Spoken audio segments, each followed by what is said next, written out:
Bonjour à toutes et à tous. Voilà, je travaille au centre antirabique de l'hôpital de Cayenne. Je remercie le comité de JDS d'avoir permis cette présentation à nouveau. Donc, on va parler de cette étude sur les cas d'exposition massive d'attaques de chauves-souris vampires sur une zone particulièrement la Comté. Donc, c'est en 2023. Et donc, l'objectif de cette étude était plus d'essayer de comprendre les facteurs d'exposition et proposer des mesures préventives par la suite. Donc, pour juste introduire, donc, la Guyane est considérée comme une zone d'enzothyrabique, puisqu'on a la présence de chauves-souris qui sont les réservoirs naturels de la rage. Donc, on a sur les 108 espèces que l'on trouve en Guyane, 2 espèces hématophages, particulièrement une qui s'attaque à l'homme et aux mammifères. Et par la suite, les mammifères qui sont exposés aux morsures peuvent aussi devenir des vecteurs. Donc, ça va comprendre les chiens, les chats et tous les autres mammifères sauvages que l'on retrouve en Guyane. Donc, la liste, elle est très longue. Donc, la maladie qui est entraînée, la rage, donc c'est une zoonose virale qui est transmise par une morsure, une griffure, mais pas que. C'est aussi par des léchages, sur des muqueuses ou une peau lésée. Donc, elle va entraîner une encéphalite aiguë qui sera 100% létale. Il n'y a pas de possibilité de rémission une fois qu'elle est déclarée. Donc, l'incubation peut être variable. Ce n'est pas du jour au lendemain, ça prend un peu de temps, entre en moyenne 3 semaines et 3 mois. Donc, encore dans le monde, 59 000 décès, particulièrement en Asie et en Afrique. Et en Guyane, au niveau des chiffres, on a eu moins de 20 cas d'animaux sur 20 ans. Et le seul cas qui était recensé jusqu'à 2008, c'était un habitant de l'île de Cayenne. Jusqu'à 2024, en février, on a eu 3 cas, plus ou moins autres, pas confirmés, d'humains qui sont décédés de la rage. Donc, ce qu'il faut savoir, c'est que c'est en moyenne chaque année plus de 600 consultations au centre antirabique, donc à l'hôpital de Cayenne. Donc, l'objectif de ces consultations, ça va être d'évaluer le risque d'exposition à la rage pour chaque personne qui sera reçue et de voir la prise en charge adaptée, soit sur place au centre antirabique ou dans les antennes antirabiques qui sont réparties dans les CDPS, hôpitaux de proximité et centres hospitaliers ouest guyanais et Kourou. Donc, la chauve-souris vampire, les chauves-souris représentent le 2e motif de consultation. Voilà, après les chiens. Les chiens restent les numéros 1. Et si on regarde un petit peu la répartition sur les 8 dernières années, enfin de 2016 à 2023, en moyenne, c'était 14% de nos consultations, avec un pic en 2023 de 28% de consultations, ce qui a fait que voilà, on s'est intéressé particulièrement à cette période-là. Donc, si on regarde la cartographie de la répartition des morsures, donc on a recensé 185 cas de morsures de chauve-souris en 2023. Et sur les 17 communes différentes où ça a été recensé, donc on voit 58%, principalement sur la commune de Roura. Donc, on a eu vraiment dans cette zone-là particulièrement plus d'expositions en 2023. Donc, on s'intéresse maintenant aux personnes qui étaient concernées. C'était principalement des résidents sur les différents cas de morsure. Et après, on retrouve les militaires qui se retrouvent exposés lors de leur mission aux forêts. Et si on s'intéresse aussi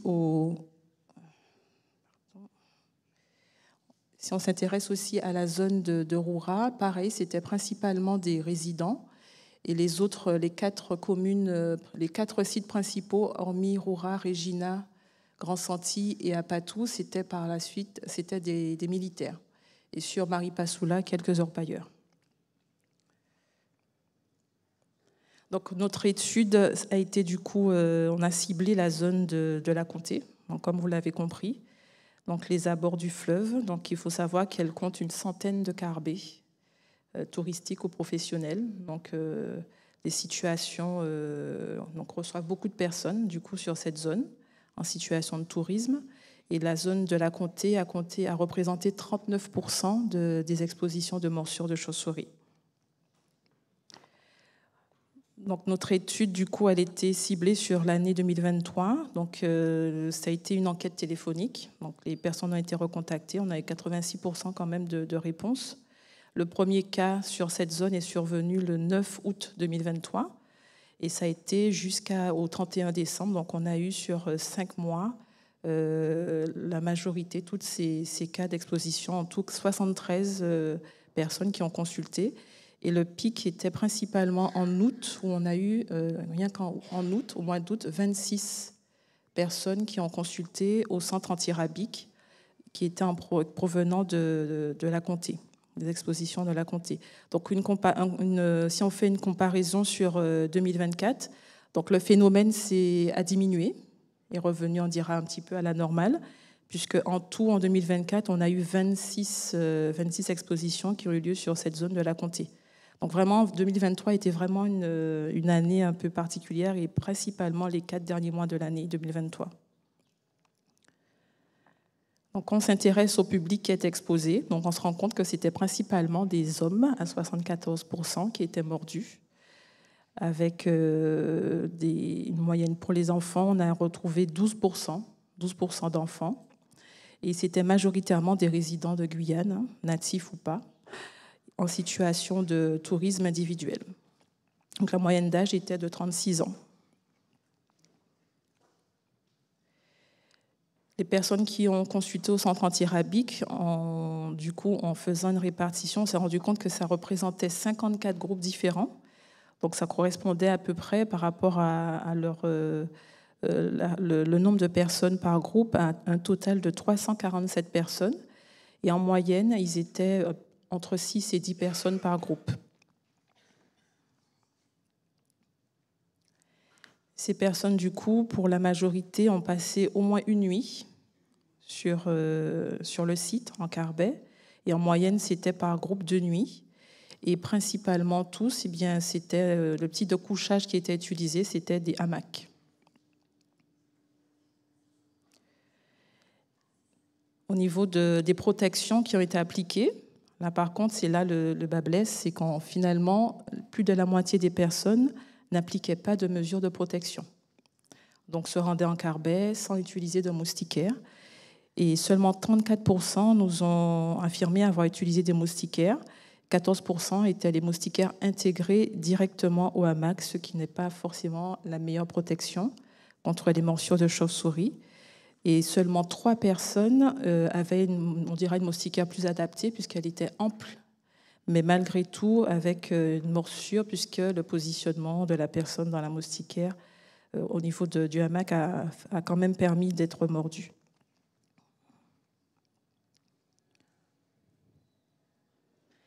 Bon, du coup, on s'est intéressé aussi au positionnement des personnes au niveau essayer de comprendre, voilà, du Carbet. Et il n'y avait pas vraiment de particularité, de distinctif qui permettait d'être mordu, qu'il soit à l'extrémité du Carbet ou au centre. C'était à peu près le même pourcentage de morsures, qu'il soit près du fleuve ou près de la forêt. Et par contre, la majorité des personnes étaient mordues dès la première nuit. Et certains, tout le long de leur séjour pour certains. Donc en moyenne, c'était 2 morsures par personne. Mais plus de la moitié, 57% des personnes ont eu au moins une morsure. Et au moins 3% des personnes ont eu jusqu'à 5 morsures de chauve-souris. Et au total, on a recensé 125 morsures de chauve-souris. Et ça correspondait à 2 personnes mordues par groupe. Au niveau des sièges de morsure, donc on se rend compte qu'il y a eu 5% quand même de morsures au niveau de la tête. Donc on sait que le virus de la rage, son objectif, c'est d'arriver au cerveau. Donc ça fait que voilà, ça a un peu compliqué après la situation. Sinon, la majorité des morsures étaient au niveau des membres inférieurs, 61% au niveau des orteils. Voilà. Et puis le gros orteil, c'est le préféré, on dira, puisqu'elles étaient à 43% mordues au niveau du gros orteil. Et ça représentait 45% des morsures uniques.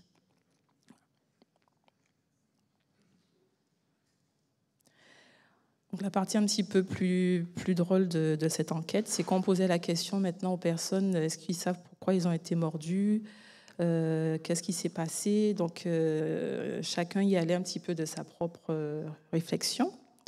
Donc certains ont dit que peut-être parce que les hommes boivent plus, c'est peut-être pour ça. Voilà, qu'ils ronflent plus. Donc on a eu un petit peu de tout, c'était un peu drôle. Mais ce qui ressortait le plus, c'est que bon, certains ont quand même émis une hypothèse que voilà, il y avait une déforestation récente, une sécheresse plus importante dans cette période-là. Voilà, donc on n'est pas bien placé pour dire ce qu'il en est, mais voilà, c'est ce qui a été annoncé et voilà comme possibilité. Souvent, le pied dépassait de la moustiquaire ou touchait la moustiquaire. Là, on ne parle pas des personnes qui n'avaient pas de moustiquaire. Là, c'est différent. Où la moustiquaire était mal installée, trop étroite. Voilà. Donc, il y a eu un petit peu de tout comme hypothèse avancée. Donc, ce qui est ressorti, c'est qu'en finale de compte, au niveau de l'information préalable, donc 58% des personnes accueillies au centre antirabique ont du coup informé ne pas savoir, ne savaient pas en fait qu'il y avait un risque d'exposition aux morsures de chauve-souris avant de se rendre sur les sites en question. Et c'est seulement après la morsure qu'ils ont vraiment pris l'ampleur en fait, du risque. Voilà. Au niveau de la prise en charge, donc ça a été 85% de sérovaccination. Donc en moyenne, chaque personne reçue, il a été administré un flacon d'immunoglobuline et a reçu 3 vaccins antirabiques. Donc on a impliqué différents types de protocoles, mais majoritairement c'était des protocoles selon le protocole de l'Institut Pasteur de Cambodge sur 7 jours en intradermique qui a été appliqué, avec parfois des rappels pour les personnes qui étaient déjà vaccinées en préventif ou lors d'une précédente exposition. Donc, il a été délivré plus de 223 vaccins et plus de 82 doses d'immunoglobuline. Donc, tous les protocoles ont été complètement effectués. Donc, sur cette période, dès le départ de ce phénomène, on va dire, donc une première alerte a été lancée à l'ARS et par la suite, un an après, jusqu'avec une petite reprise en août 2024, mais qui est finalement redescendue. Et l'objectif de ces alertes était de discuter des mesures à mettre en place pour sensibiliser les professionnels du tourisme, mais aussi les particuliers qui louent les carbets sur le site, et même les visiteurs qui comprennent le risque, qu'ils sachent comment se protéger, quoi faire aussi en cas de morsure. Donc voilà, discuter de s'il est possible de mettre des affiches, les médias adaptés, réaliser cette enquête pour comprendre le phénomène et impliquer les professionnels concernés, puisque voilà, il y a plusieurs personnes qui peuvent, qui peuvent travailler en collaboration avec nous dans ce domaine. Les actions qui ont été apportées au niveau du centre antirabique, donc c'était d'informer, prévenir, aussi au niveau des consultations, donc toute personne qui était reçue, même pour une morsure de chien, on n'hésite pas à leur dire, par contre, si vous allez en carbet, n'hésitez pas à mettre la moustiquaire. Voilà. La sensibilisation aussi des personnels soignants sur la prise en charge et aussi les contacts de professionnels du tourisme pour évaluer leurs besoins de formation. Donc, on a déjà eu un premier contact avec des professionnels du tourisme. On s'est rendu compte que la méthode directe ne passe pas trop. Donc, on essaie de voir quelle méthode serait plus adaptée pour éviter d'avoir le retour, on va dire, négatif, mais que plus les impliquer pour qu'eux aussi puissent d'emblée informer les clients, voilà, les personnes qui vont se rendre sur le site du risque et savoir aussi comment les diriger au mieux. Donc, comme c'est mieux de prévenir que guérir, comme le petit Dolo créole dit, mio panga avant tracas. J'espère que je l'ai bien dit. Donc, l'objectif, c'est d'aider vraiment à adopter un comportement responsable.